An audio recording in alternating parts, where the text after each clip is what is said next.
Senhor e meu Deus,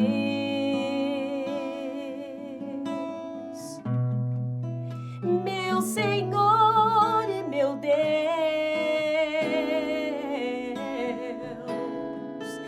meu Senhor e meu Deus, eu creio, mas aumenta minha fé.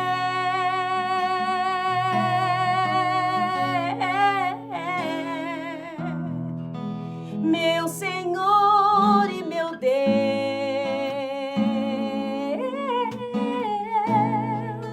meu Senhor e meu Deus,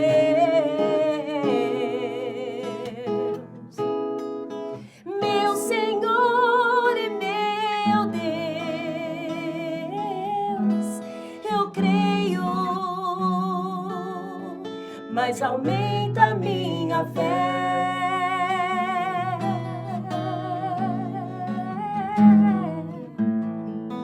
Dá-me uma fé viva, dá-me uma fé nova, traduzida na vida, testemunhada no amor pelos irmãos.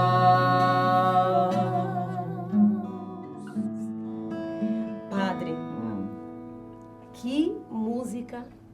É Deus purinho. É Deus purinho, sem mistura. Sem mistura. Padre,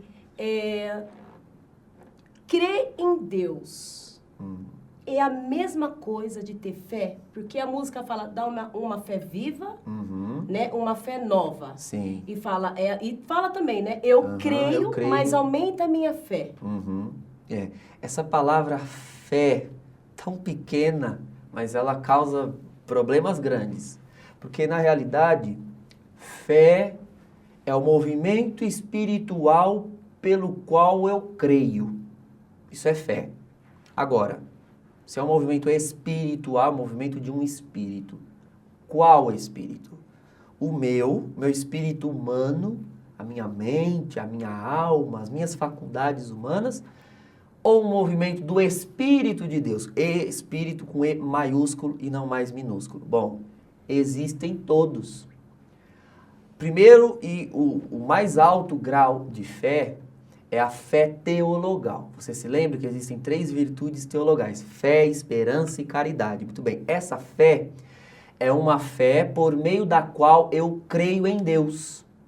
Então, crer em Deus, saber da sua existência, crer que de fato Deus incide, né, atua na minha vida, na minha história. Eu não posso crer, né, no Deus verdadeiro, no Deus de Jesus Cristo, se Ele não me der esta fé. Então essa fé é um dom, é uma virtude teologal. Virtude, em latim, virtus, força. Teologal, que vem de Deus. Então uma virtude que vem de Deus. Eu não creio em Jesus Cristo, eu não creio na fé cristã porque eu tomei essa iniciativa, mas porque Deus me deu o dom de crer. Ele mesmo diz, ninguém vai ao Pai se Ele não atrair. Não fostes vós que me escolhestes, mas eu vos escolhi. Então, em primeiro lugar, para crer no Deus verdadeiro, com fé verdadeira, essa fé é teologal. Agora, existe uma fé meramente humana, que não reivindica um dom especial. Eu tenho fé que essa parede não vai cair, porque senão não teria entrado aqui. Eu tenho fé, eu creio, eu acredito que você está aqui. Bom, isso não é uma fé teologal, porque eu não preciso de nenhuma revelação sobrenatural para acreditar que você está aqui, porque é um fato evidente. Eu não preciso de fé teologal para crer em algo que não há necessidade de prova, que é constatável, é verificável. Por isso Paulo diz que quando estivermos em Deus, a fé e a esperança acabarão, só haverá caridade, ou seja, só amor. Porque quando eu estiver olhando para Deus, eu não vou mais precisar de ter fé para crer. Eu estarei vendo, será óbvio, então não haverá mais fé. Então existe a fé meramente humana, que é o meu ato humano de crer, de dar credibilidade a algumas realidades. Existe também a fé carismática, citada por Paulo na primeira carta aos Coríntios, no capítulo 12, numa lista de 9 carismas. Essa já não é uma fé pela qual eu creio em coisas razoáveis, né, do dia a dia, e nem uma fé pela qual eu creio no Deus verdadeiro. Essa já é uma fé operante, é uma fé por meio da qual eu creio na ação de Deus em determinada coisa ou pessoa. Orar, por exemplo, sobre você e pedir uma cura física, espiritual, eu posso ter uma faculdade espiritual de crer tão forte que a minha fé atrai essa cura. A tua fé te curou.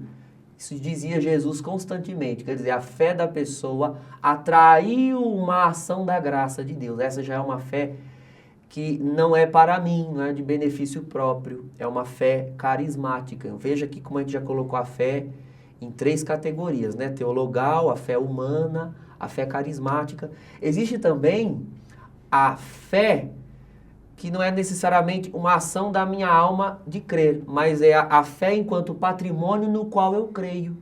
Quantas vezes nós dizemos assim, essa é a fé da igreja, ou seja, é aquilo que a igreja crê, que a igreja acredita.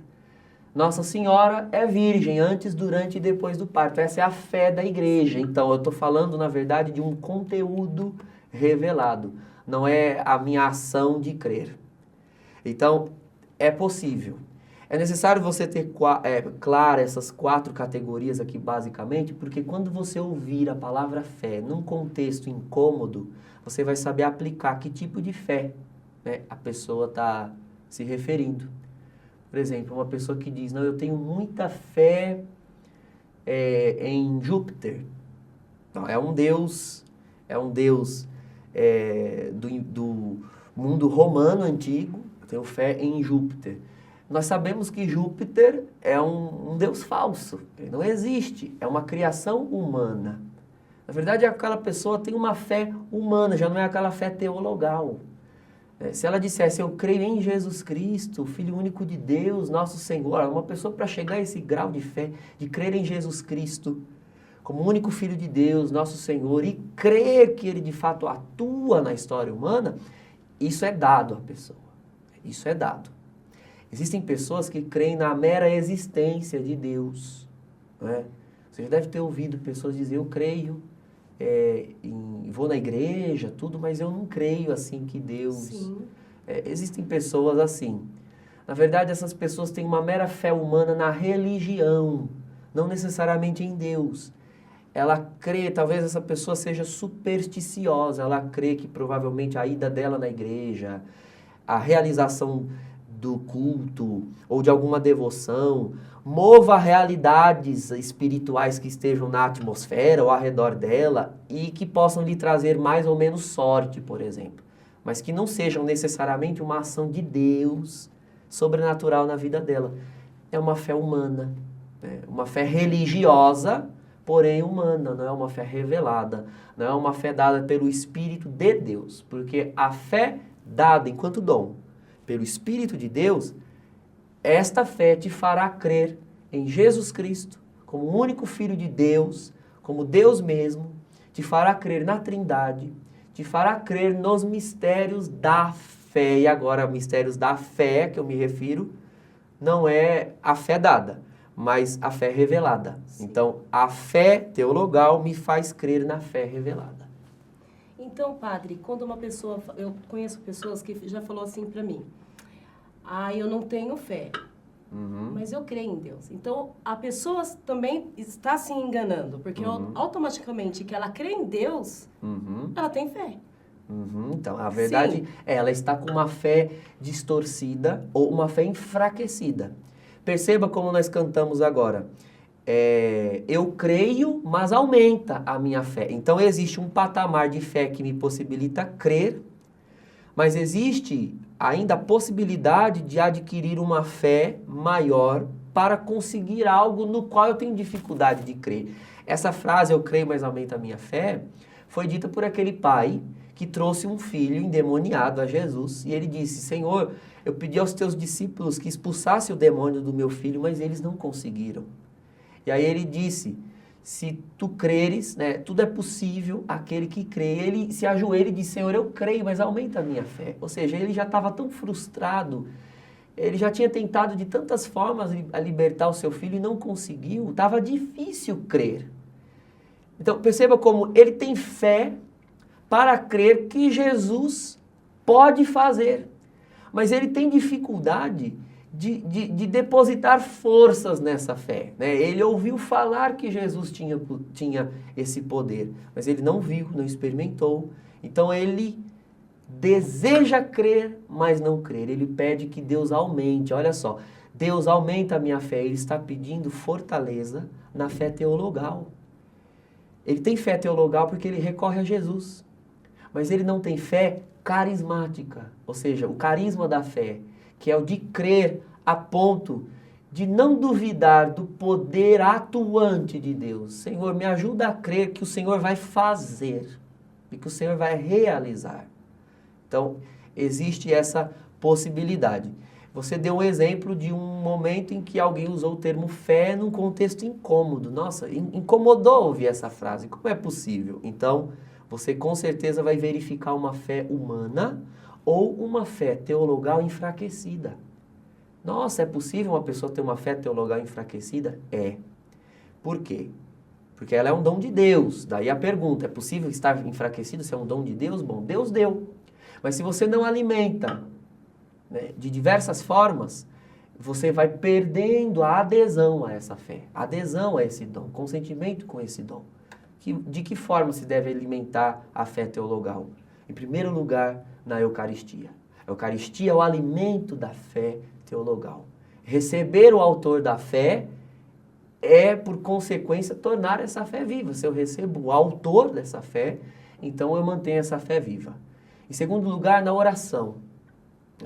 Oração, comunhão com Deus, uma vez que a fé é um dom, eu devo alimentá-lo, nutri-lo no espírito de oração. Em terceiro lugar, o estudo, atenção à palavra, estudo na doutrina, tudo isso vai nutrindo em mim mais amor àquilo em que creio e àquele em que eu creio.